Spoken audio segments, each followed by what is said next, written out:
Assalamualaikum warahmatullahi wabarakatuh. Perkenalkan, nama saya Sri Wahyuni Ningsih dengan NIM F1G1220313. Di sini saya akan menjawab soal tugas 1 yang dimana cobalah Anda kunjungi URL http://dbp.org source make US X Linux dari web browser Anda. Langsung saja di sini kita masuk pada browser. Di sini saya sudah masuk. Yang dimana saat kita mengakses URL DBpedia melalui web browser yang ditampilkan adalah halaman HTML biasa yang dapat dibaca oleh manusia. Halaman ini berisi informasi tentang topi macOS X Lion dalam bentuk teks gambar dan tautan yang terformat untuk tampilan visual. Ini adalah presentasi standar yang ditampilkan oleh DBpedia untuk pengguna umum. Kemudian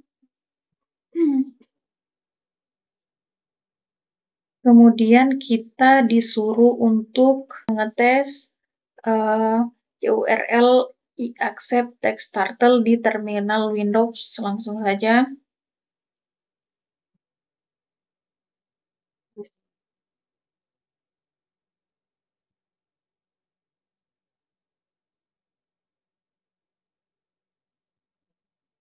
Enter.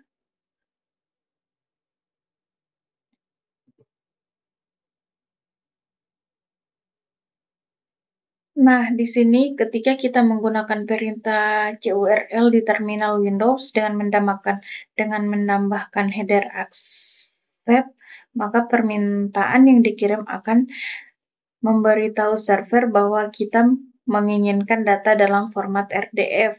Hasil yang dikembalikan bukan lagi halaman HTML, melainkan data mentah dalam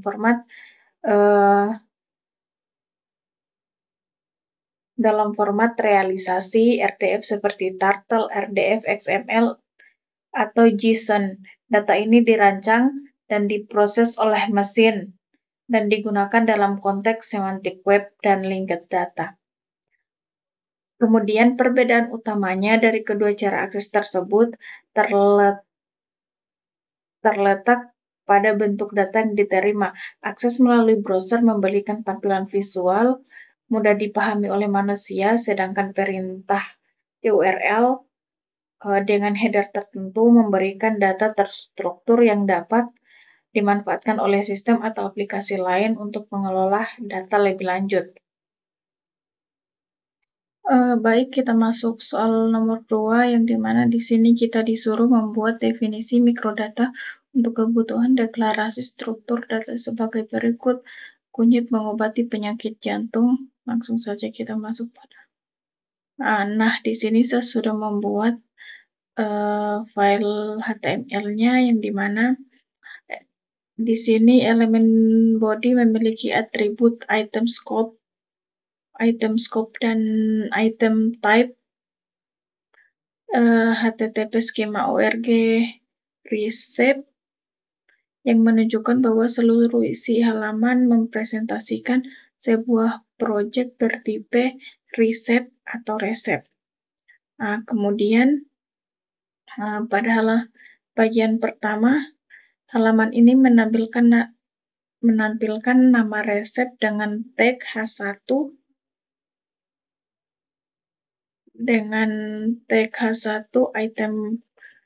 item prop name yang menunjukkan bahwa teks tersebut adalah nama dari resep, yaitu kunyit mengobati penyakit jantung. Kemudian terdapat pada bagian bahan-bahan yang tertulis dalam UL, dan setiap item di dalamnya diberi atribut item prop sama dengan resep ingredient, yang dimana di sini ingredientnya ada 4 ros kunyit, 2 gelas air panas, dan 1 sendok makan madu. Kemudian pada bagian cara meramu terdapat daftar berurutan OL yang berisikan langkah-langkah atau petunjuk cara meramu resep. Tag ini diberi atribut item prop sama dengan receipt instruction yang menandakan bahwa isi daftar adalah instruksi resep tersebut. Langsung saja kita lihat hasilnya. Nah, di sini akan muncul, bisa dilihat pada gambar, bahan, cara meramu, kemudian judulnya kunyit mengobati penyakit jantung. Nah, kemudian di sini kita diminta untuk menggunakan kamus yang didefinisikan dari skema URG, resep. Langsung masuk. Baik, di sini kita sudah mengcopy atau mempaste file HTML yang kita buat tadi. Kemudian di sini kita menjalankan pengujian yang dimana di sini tidak ada kesalahan dan tidak ada peringatan, dimana type-nya recipe, name, unit pengobati penyakit jantung, resep ingredient, dan resep instruction. Kemudian di sini kita ke nomor 3, yaitu dari hasil deskripsi menggunakan mikrodata untuk soal nomor 2, buatlah deklarasi format RDFA. Nah, di sini sudah membuat format RDFA-nya. Di sini yang membedakan mikrodatanya hanya di bagian item scope. Kalau pada RDFA dia menggunakan type OF sama property. Kemudian hasilnya,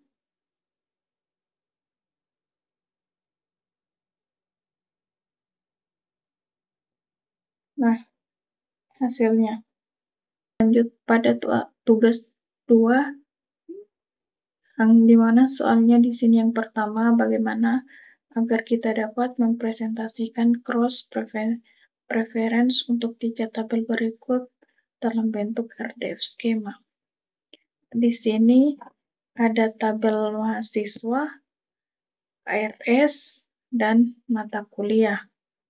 Nah, di sini setelah membuat 3 kelas, yang dimana kelas KRS, kelas mahasiswa, dan kelas mata kuliah.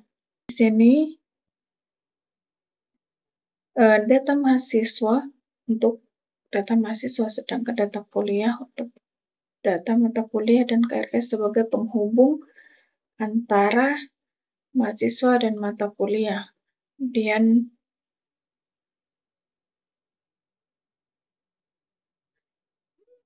sini, di mana ada has mahasiswa digunakan untuk menyimpan data mahasiswa, kemudian has nama mata kuliah untuk nama mata kuliah, has SKS untuk jumlah SKS dari mata kuliah.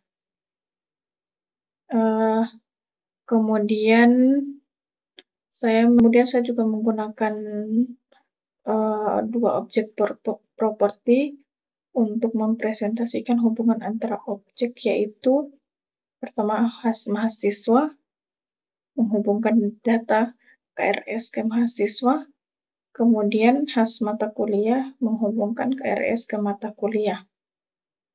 Nah, dengan 2 objek properti ini kita bisa tahu siapa mahasiswa yang mengambil mata kuliah tertentu.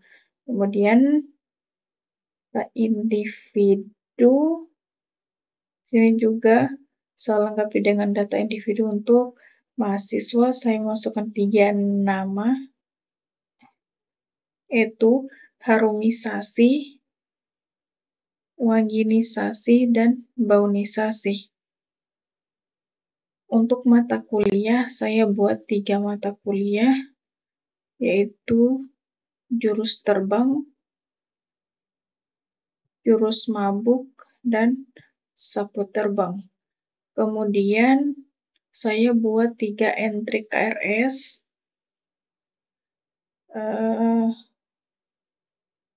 KRS 1 mahasiswa harumisasi mengambil mata kuliah jurus mabuk. Kemudian KRS 2, harmonisasi juga mengambil sapu terbang. Kemudian KRS 3, baonisasi mengambil jurus mabuk. Baik, langsung ke soal yang kedua. Sebuah perusahaan perkapalan ingin mengelola searmada kapal. Kapal dapat berstatus deployed, in service, out of service. Definisikan RDF skema yang dapat digunakan untuk mendefinisikan data RDF sebagai representasi tabel kapal. Berikan contoh definisi RDF berdasarkan skema yang telah didefinisikan tersebut. Langsung saja. Di sini, dalam model ini saya menggunakan satu kelas utama, yaitu kelas kapal. Kelas ini digunakan untuk menyimpan semua data kapal milik perusahaan perkapalan. Nah, di sini selain kelas utama, saya juga membuat 3 subkelas yang mempresentasikan status dari kapal, yaitu deployment ship, in service ship, auto of service ship, seperti yang ada pada soal. Kemudian, ketiga subkelas ini merupakan turunan dari kelas kapal yang bisa digunakan untuk mengklasifikasikan berdasarkan data pelayaran atau tanggal peniadaan.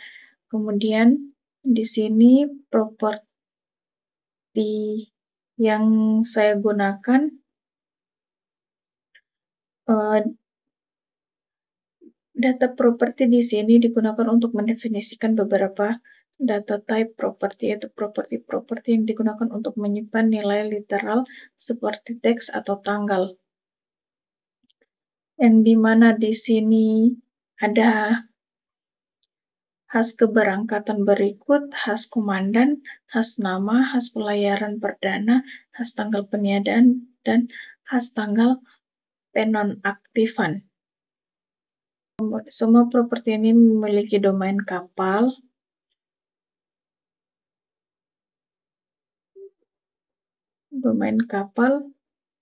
dan XST-nya date, kemudian has komandan juga domainnya kapal, dan rex-nya string, has nama juga sama, kemudian has pelayaran perdana menggunakan domain kapal dan range-nya date, dan peniadaan domains-nya kapal dan rex-nya date.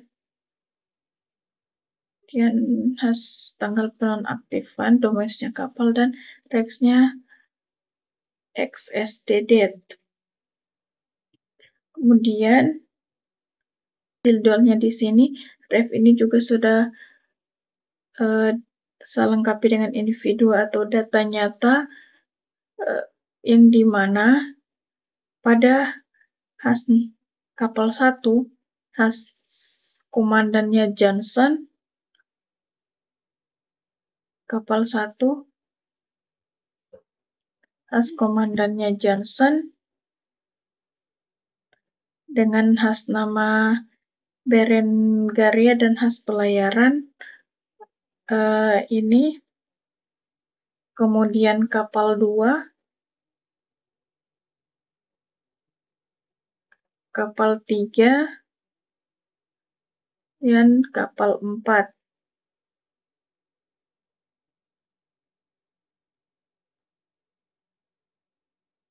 Soal nomor 3. Pada soal nomor 3 ini bagaimana kita dapat secara otomatis mengklasifikasikan setiap kapal ke dalam subkelas tertentu tergantung pada informasi tabel kapal. Yang pertama, jika kapal memiliki pelayaran perdana, maka kapal termasuk ship deployed ship. Jika keberangkatan berikut terisi, maka kapal tersebut ship in service ship. Kemudian, jika kapal memiliki tanggal penonaktifan atau tanggal peniadaan, maka termasuk out of service ship. Nah, langsung saja. Nah, di sini kita diminta untuk membuat aturan klasifikasi otomatis terhadap kapal berdasarkan status klasifikasinya pada 3, yaitu deployed ship, in-service ship, dan out-of-service ship. Di sini jadi saya menggunakan properti tanggal yang sudah ada pada tanggal yang sudah ada dalam RDF schema untuk menentukan status kapal aturan. Ya, saya buat seperti ini. Out of service, kalau kapal punya tanggal penyediaan berarti kapal itu sudah aktif atau sudah dihapus. Contohnya di sini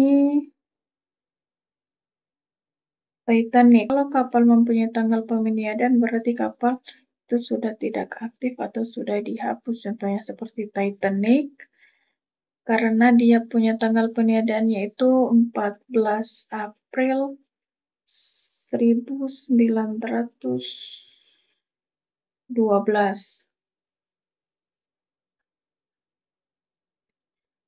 Di sini in-service ship-nya kalau kapal punya keberangkatan berikut tapi tidak punya tanggal peniadaan, itu berarti kapal masih aktif beroperasi. Di sini contohnya KEL karena dia punya tanggal keberangkatan 4 Maret 2010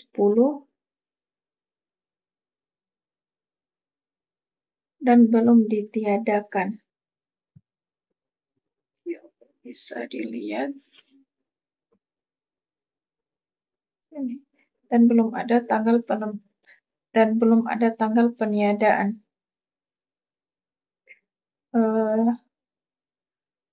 Kemudian kita masuk di deployed ship. Nah, di sini kalau kapal tidak punya pelayanan perdana tapi tidak punya tanggal penonaktifan atau peniadaan berarti dia sedang dikerahkan. Contohnya Constitution, yang dimana di sini dia hanya memiliki pelayanan perdana dan keberangkatan berikutnya. Lanjut ke nomor 4, kapal yang memiliki jadwal keberangkatan berikutnya dapat digunakan sebagai masukan untuk sistem penjadwalan tur kapal tanpa jadwal keberangkatan berikutnya tidak dipertimbangkan. Buatlah class ship, depart ship untuk memodalkan kebutuhan tersebut. Nah, di sini saya sudah membuat kelas ship, yang dimana kelas departing ship merupakan subkelas dari ship. Saya menambahkan aturan bahwa departing ship adalah kapal yang memiliki properti khas keberangkatan berikut dengan tipe data XSD date. Ini disebut class expression, yaitu sebuah aturan yang bisa digunakan oleh mesin reasoning untuk mengelompokkan data secara otomatis. Nah, kemudian di sini ada contoh kapal yang termasuk dari data RDF sebelumnya. Kapal-kapal berikut adalah termasuk ke dalam kelas departing ship karena punya khas keberangkatan berikutnya, yaitu KL, kemudian Constitution, sedangkan Titanic dan Berengeria tidak termasuk karena tidak punya data keberangkatan berikutnya. Mungkin itu saja dari saya. Lebih dan kurangnya mohon dimaafkan. Wabillahi taufiq wal hidayah. Wassalamualaikum warahmatullahi wabarakatuh.